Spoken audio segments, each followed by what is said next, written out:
United States and Britain, more Russian forces were killed in the month of September, killed and wounded, I should say, in the month of September, than in any other month since the full-scale invasion almost 3 years ago. 1,200 or more people a day, and Russia now has lost more than 600,000 people. That is more than the entire population of Wyoming. Let's see how the Russians can continue to pursue their advances, and then we'll take a look also at the efforts to have a victory for Ukraine and a negotiation that ends this war. Then an assessment of a year of war in the Middle East and how it has changed the region. Earlier this week, the world remembered the massacre in Israel that started the latest round of fighting on October 7th last year. How has the Middle East changed in the past year? And has Israel's strategy to try to eradicate Hamas actually worked? Here, and then finally, a look at Mexico. A year after, then finally, we take a look at Mexico, where a new president, Claudia Sheinbaum, has started office 10 days ago. She is the first female and first Jewish president of Mexico. She's taking office at a time of extraordinary violence as drug cartels are fighting each other and killing them in dozens and dozens a week.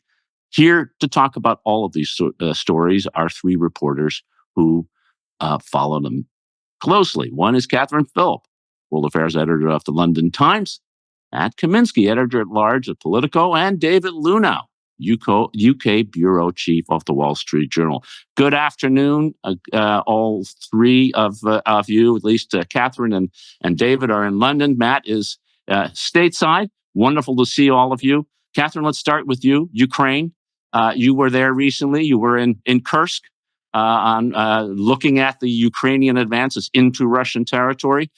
The war is a grind, for sure. Lots of people are being killed and wounded. And the question is, does it matter? Is this getting any closer? Is anybody achieving anything? And is there any end in sight? Thanks, Ivo. Well, I feel like I often, when I talk about Ukraine, say that we're at a critical moment, but we are very much so at the moment, because really Ukraine is looking forward to the American election and sees that as absolutely critical to where they go next. Will they continue to get Western support if there is a Trump presidency? That's critical. So Russia, of course, is looking no less keenly to what happens in the US in November.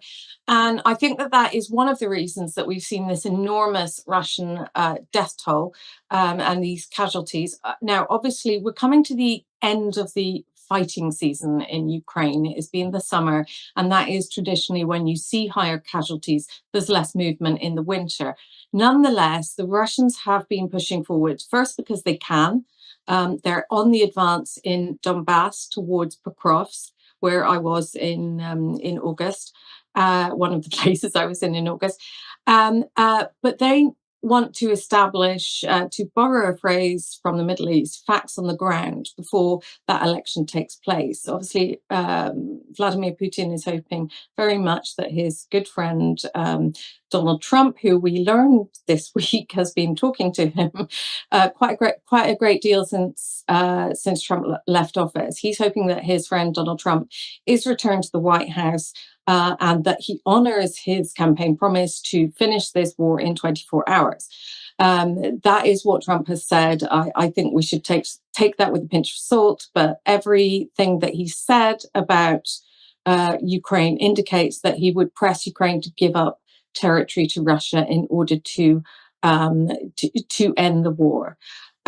So my experience being there, and certainly what's been going on this week with Zelensky in Europe, speaking to NATO, speaking to the British Prime Minister. He was meant to be seeing Biden, but that got kiboshed by the hurricane, and Biden had to call it off. That's a disappointment to Zelensky. But Zelensky's been bringing around what he calls a victory plan, and he's really looking for some guarantees from the West, which would be critical to ending the conflict. Because as I think we all know, and I think recent history has taught us, any settlement hammered out with Vladimir Putin is not worth the paper it's written on. He can't be trusted to hold to something, and I think that's a valid concern that Zelensky has.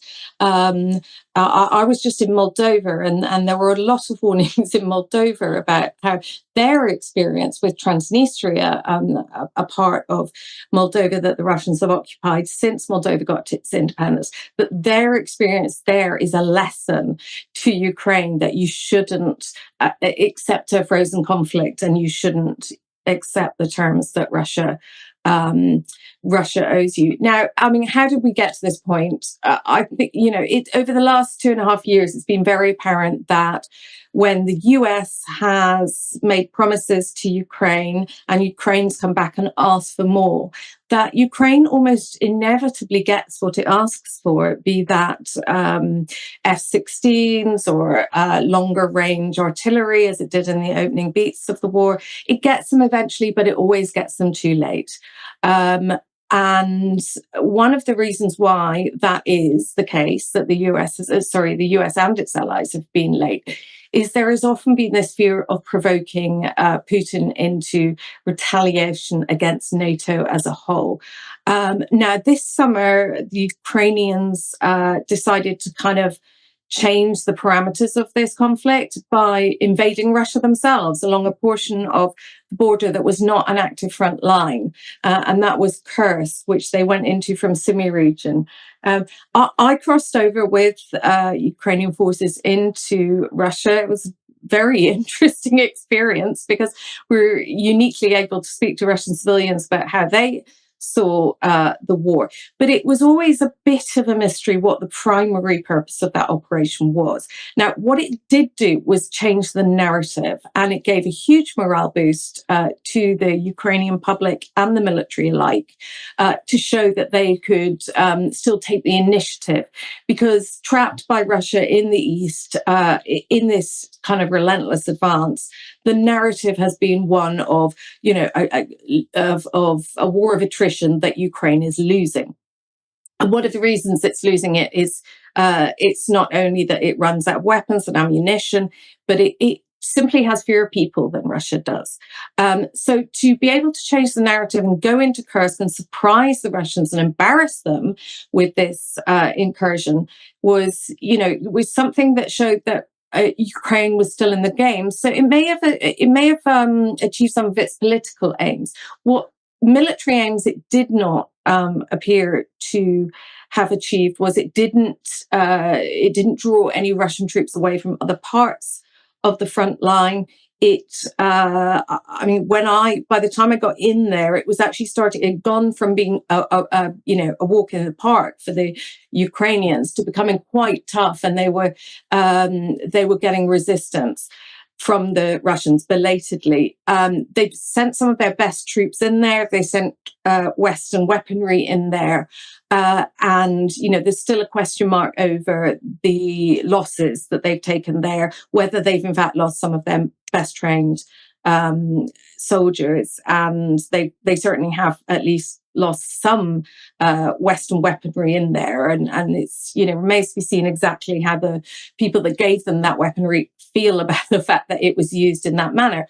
But I think one of the important achievements of that incursion was that it has rather shown up Putin's red lines. What he had threatened in the past would invite retaliation against the whole of NATO, such as the violation of Russian territory. That hasn't happened. And I think that that's quite useful for Ukraine and interesting for the West to watch, is that it's no longer a given that, that Putin would make good on his worst threats if the battlefield were to change in that way, and if Ukraine, for example, were permitted to use Western weapons for longer range strikes on, say, Russian airfields from which bombing raids are being sent in to Ukraine. I think one of the other really interesting, or two of the other really interesting things that have happened in the last few days, in the last week, is that Ukraine was forced to bring in new taxes, domestic taxes, to fund the war effort. And obviously that's a huge strain on a country that's, lost millions of its own people who've gone abroad, and also it's just dealing with the economic costs of a prolonged conflict in this way.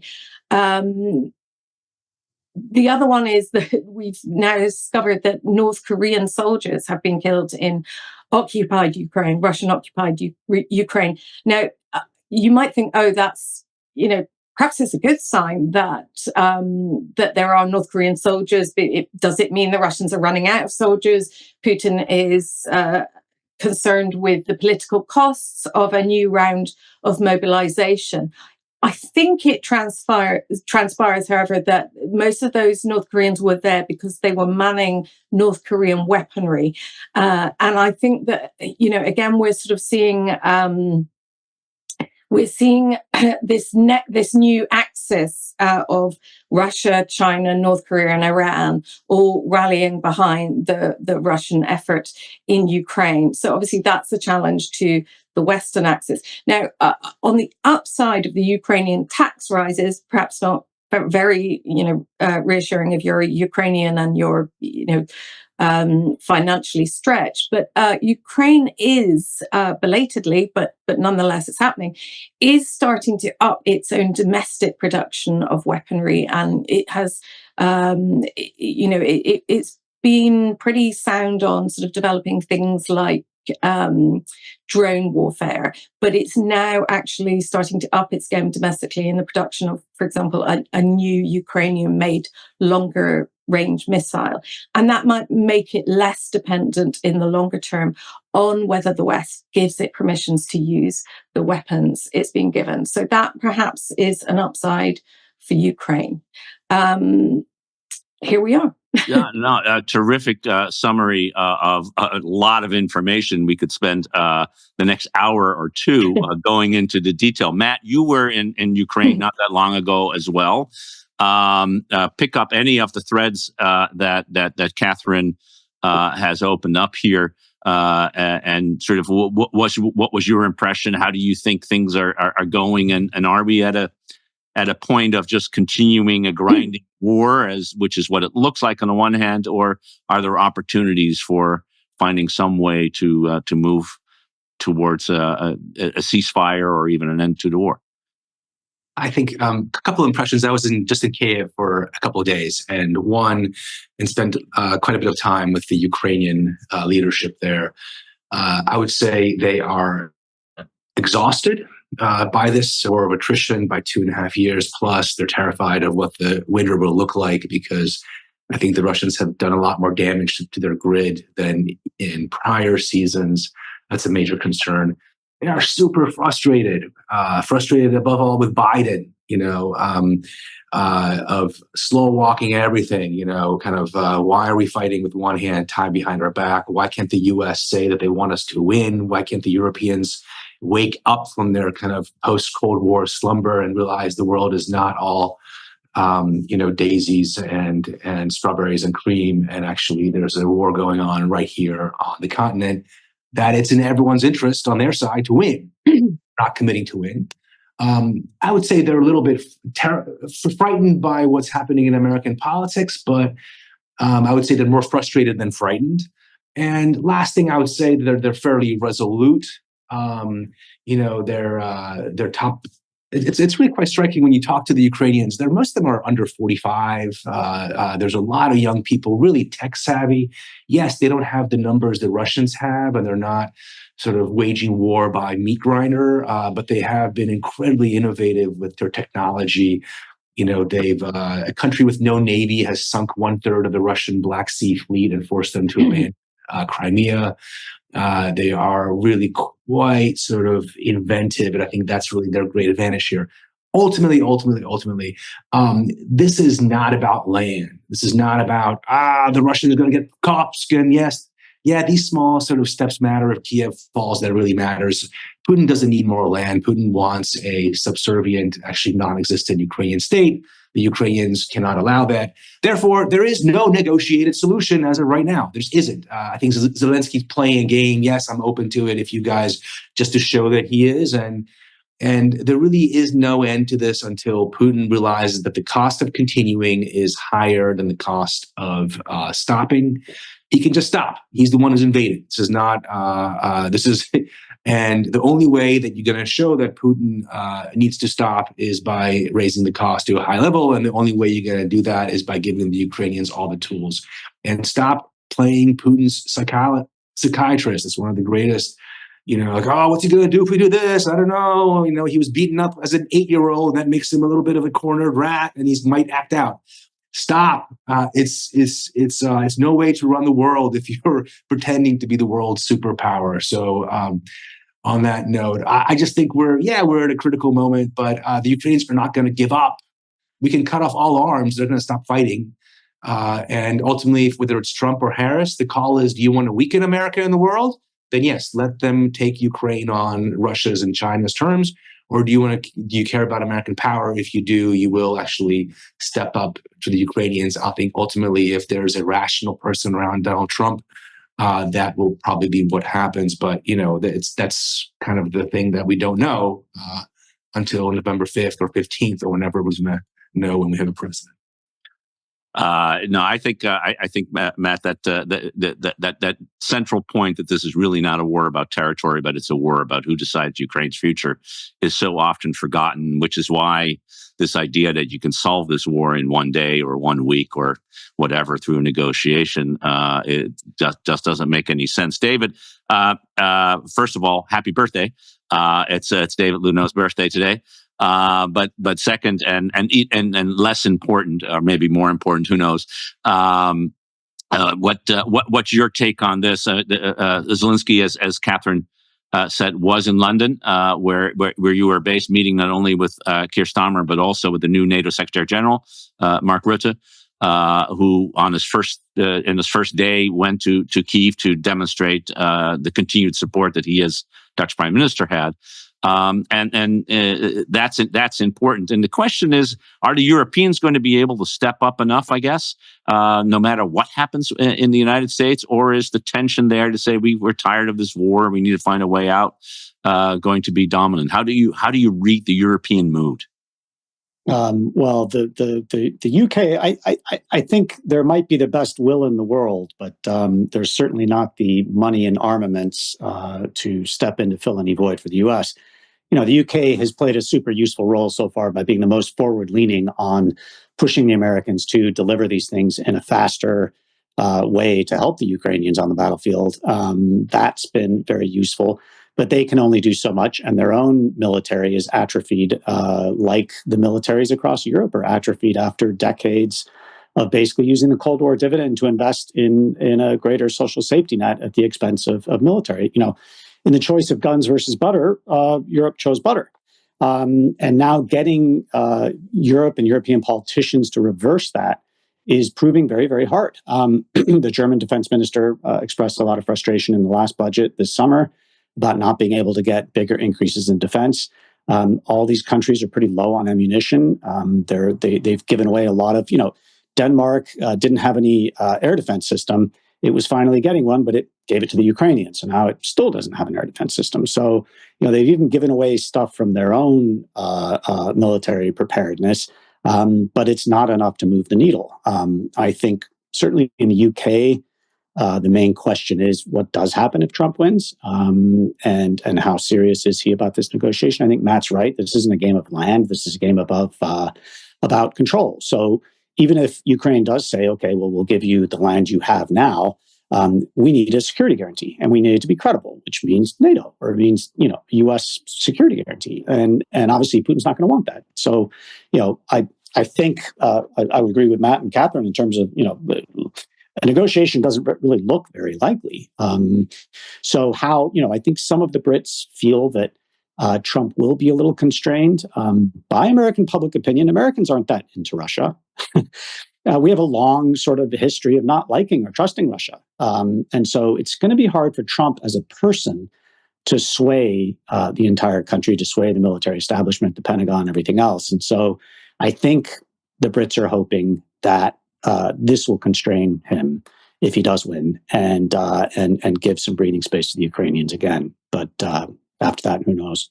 Catherine, I want to give a last word to you because I thought that Matt kind of interestingly framed the perspective in Ukraine, and you're going to go back to Ukraine for the election. The relative balance between frustration with the United States in the way that you articulated, doing it but always too late, and in fact not enough, versus fear of what might be coming. When you talk to the Ukrainians and as you prepare to see what's happening in the election, how do you think? Where do you see that balance? And you're muted. You're muted, Catherine.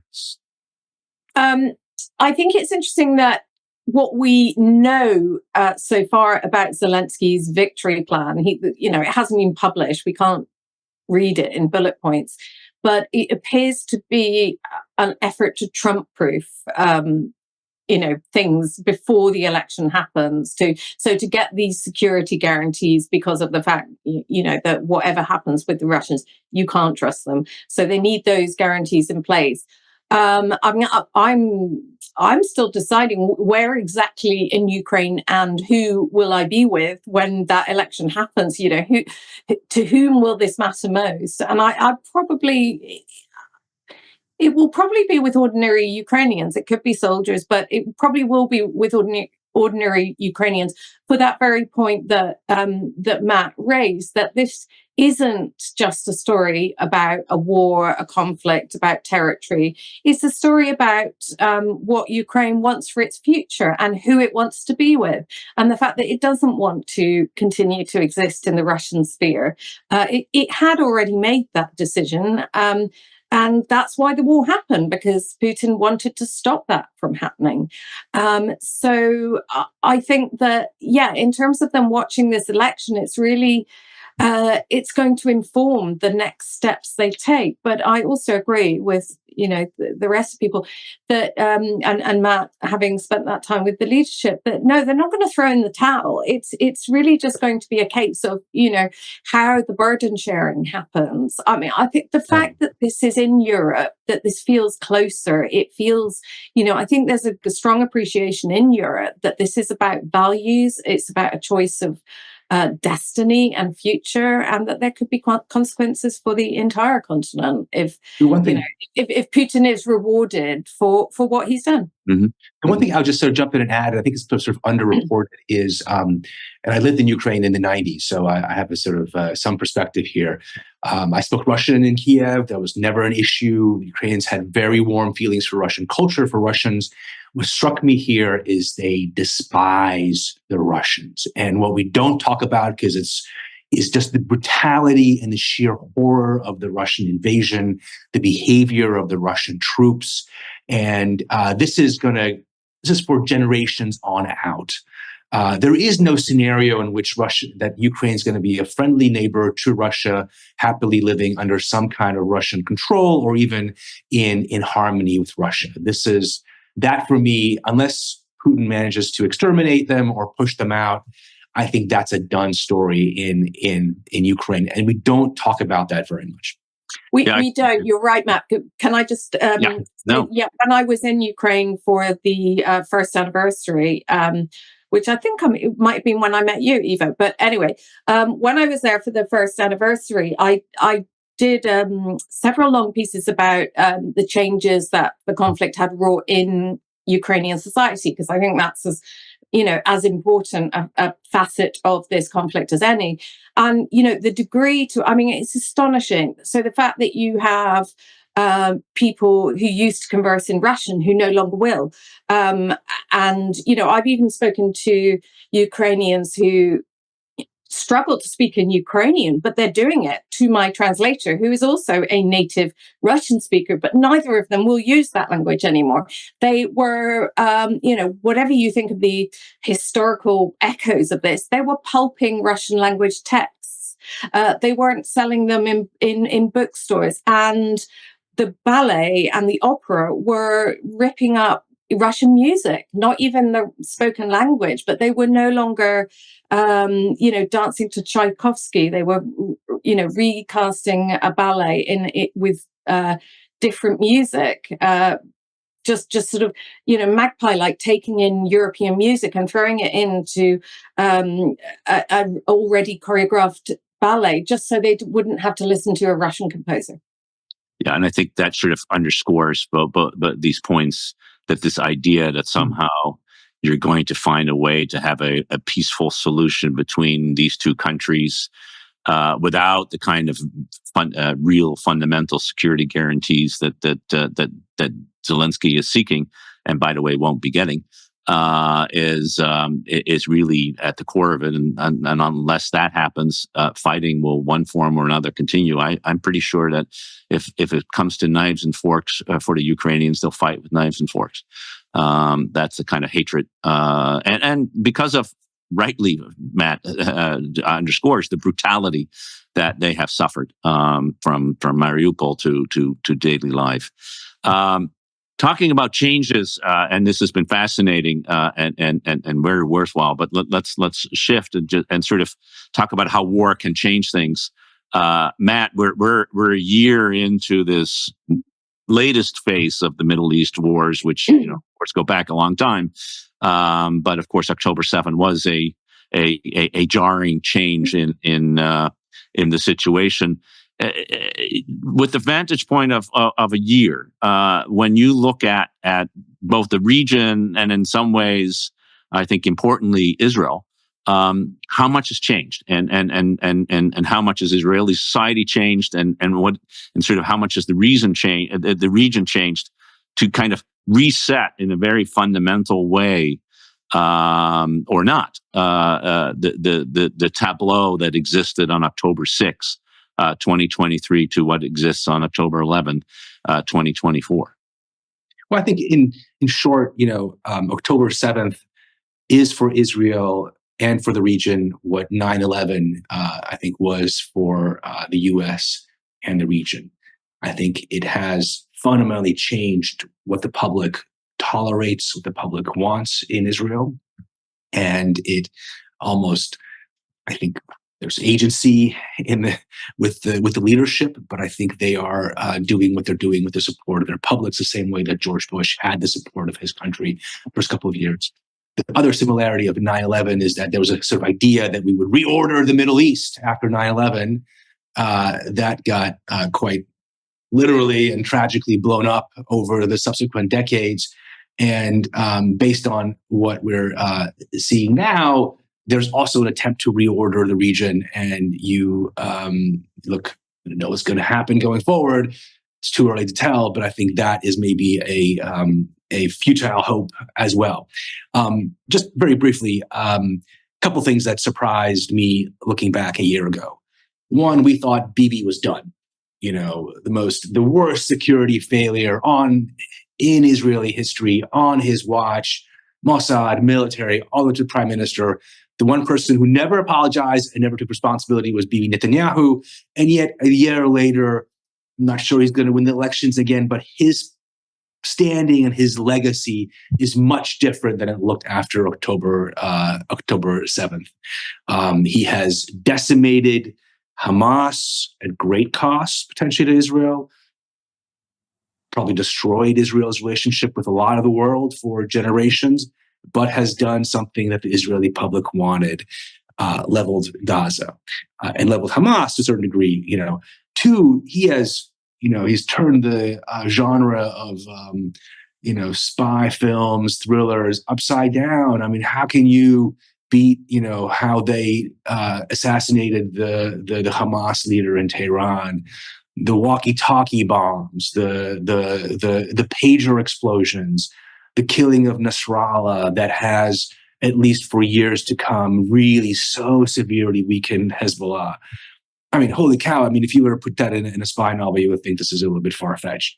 And that has real strategic implications. I think a year ago, we thought this is probably could be something that Iran could use to its favor. In fact, a year later, right now, Iran is a much weakened regional player and potentially much weakened regime. Is a weaker Iran more threatening or not? That's debatable, but its two most important proxies in Lebanon and in Gaza are severely constrained. It felt it had to do something by striking at Israel over the killings of its proxy friends. Couldn't strike very hard because they felt they had to do it to keep the Houthis and the Syrian proxies and the Iraqi proxies happy, but now have really left themselves quite exposed to an Israeli counterpunch, and we'll see what that looks like. And the last thing on this is, I think a year later, and I find this to be one of the great paradoxes of our modern day, the U.S. is actually, I think, much stronger in any objective sort of terms than it has been in this century. Biggest oil producer in the world, biggest natural gas producer, strongest economy, most dynamic tech sector, by far the strongest military. China is relatively shrinking economically and as a sort of geopolitical power, and yet the U.S. has never been perceived to be, I think, weaker, than it is right now. And I think this is where the perception matters more than the reality, and the perception of American drift and American sort of weakness is what is dangerous in the Middle East. And I think it's what's dangerous. And I think actually the Ukraine conflict has much more global implications. I was just in Asia as well. They were talking a lot more about Ukraine than about the Middle East, but it's still playing out in the Middle East. Great, Matt. I think those are excellent sort of lessons and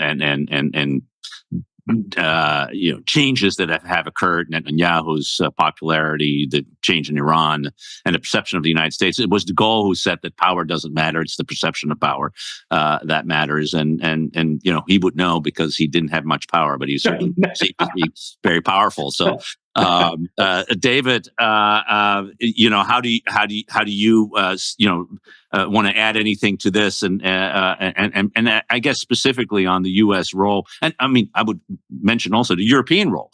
I mean, the Europeans are nowhere in this conflict. They what they're basically saying is it's up to the United States to figure that out. Macron will give a speech, but that's how he deals with most of the world. How do you see it a year later? And you're muted. I think Matt is right. To me, in the two reporting visits I did to the region, I was struck by how much Israeli society and Israelis have changed. Their risk tolerance has just dropped dramatically. And I think in many ways, Bibi, for however angry everybody was at him before with the judicial reforms and everything else, he is a bit channeling Israeli public opinion in how he's acting, even if large parts of Israeli society and certainly the foreign community don't like him. My question, I'd be curious for both, all three of you really, is so how long does this go? I mean, it seems like Israel's scored some spectacular sort of tactical successes, but in terms of sort of longer term strategy, with Gaza, for example, they're still engaging in these sort of whack-a-mole type game. It's hard to see that really changing. And then what next? What happens there? How much thinking has there been about that? I guess they don't have the bandwidth to sort of think about that right now. Then you've got the Lebanon front, you've got the Iran front, you have the West Bank at some point to deal with. So I'm just sort of curious if either of you three think there is an Israeli strategy to going forward, or if it's just keep pressing your military tactics and see what happens. Catherine, what's you're shaking your head? So no. I mean, it's a great question. I'm agreeing with David. It's to me, it's the fundamental question. Can Israel just kill its way out of this situation? Look, I've had many encounters with Bibi Netanyahu over the years. All he has ever wanted to talk about is Iran, and never wanted to talk about the Palestinians. He has, been quite successful with his narrative of late of treating everyone as if they are simply a proxy of Iran. But that is not true of the totality of the Palestinian cause and the wish for independence. It's not even true, actually, of Hamas, because while they are Iranian sponsored, they are not a pure Iranian proxy. They were just a useful tool for Iran to fund and use. They didn't. October 7th was not engineered by Iran. It was not planned by Iran. It was planned by Hamas. I don't think they even told Tehran they were going to do it. And I think that, look, I've been in Israel a lot over the last year and most intensively immediately after October 7th and for the next few months. I worry that the absolute trauma of what happened that day has blinded most people to the fact that ultimately none of this goes away unless you seek a solution, and a permanent solution. And, the Palestinians aren't going anywhere. That problem is still there, but the appetite for, a two-state solution, and my goodness, doesn't that sound old-fashioned these days? But, the appetite amongst the Israeli public for any of those kind of concessions is at an all-time low because their government has got them along on this idea that they can kill their way out of it. And frankly, after, these extraordinary James Bond-worthy maneuvers in Lebanon and Iran, that's only, I think, sort of fueled that feeling amongst Israelis. And at some point, you have to come off that kind of, the crack high of blowing up people's pagers and assassinating people remotely in Iran and deal with the fact that you've got a Palestinian population of millions who have very few civil rights, no state, and indeed may be extremely radicalized by what's happened over the last year. Because after all, before this happened, before October 7th, we know that 60% of Hamas fighters are war orphans.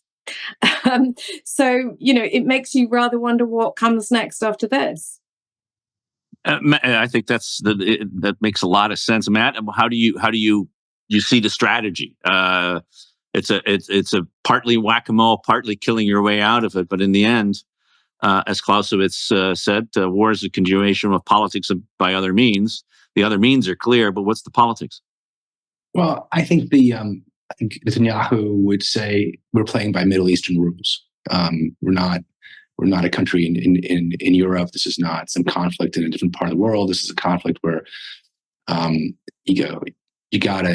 called the Sama rules, which is when in Syria in 1982, when a sort of Muslim Brotherhood offshoot dare stand up against the Assad regime, then the father Assad, he basically leveled the town, killed everyone effectively, and that was the end of the trouble for at least 30 more years.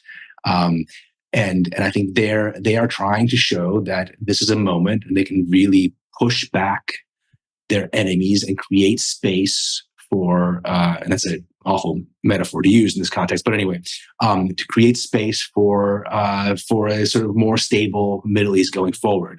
And in their view, that means restarting the talks on normalization with Saudi Arabia. The rest of the Arab world didn't really talk about or care about the Palestinians until now.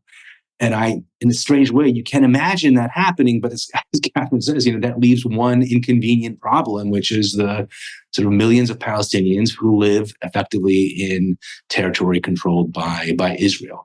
And I don't see a long-term strategy from Netanyahu of how they fix Gaza, how they stop Lebanon, how they secure the gains they made in Lebanon, and then end this. A lot of smart people there think you got to end this as soon as possible. And Biden thought this would be over by the fall. That was actually part of the election strategy here, with that this would all kind of quiet down after they've gotten rid of most of Hamas.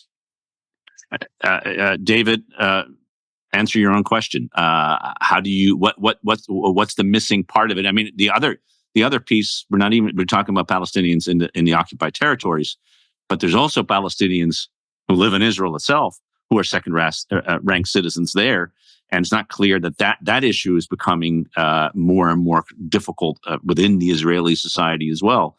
I mean, there's a lot of politics both in the region and in the country that is unaddressed by James Bond like stuff.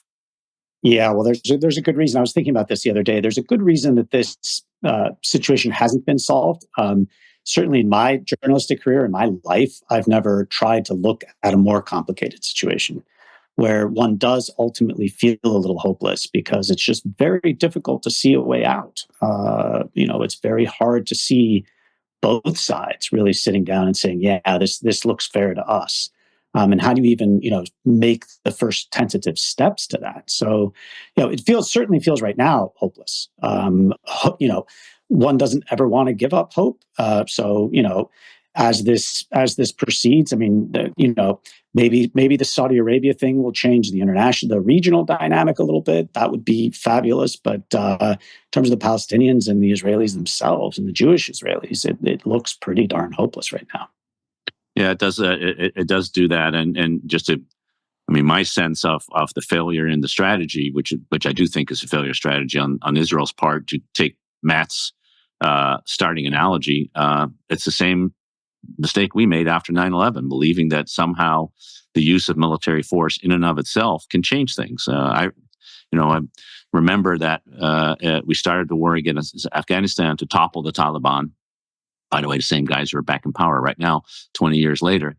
And George Bush, the day before the bombing started, according to Bob Woodward, asked the question, who governs after we have toppled the Taliban? And Condoleezza Rice sat there and said, she hated it when the president asked questions she hadn't thought about herself. And that's the problem. You get rid of a regime that is governing. And if you don't think through, as they didn't do with Iraq either, who governs afterwards? You had Pottery Barn rule that I think it was Al Gore or somebody said. Yeah, the pottery. No, that was Powell. When you break it, you own it. But Netanyahu just this week said that the people of Lebanon should take care of the Hezbollah, or otherwise we will turn Lebanon into Gaza. As if that's the strategy. It is remarkable.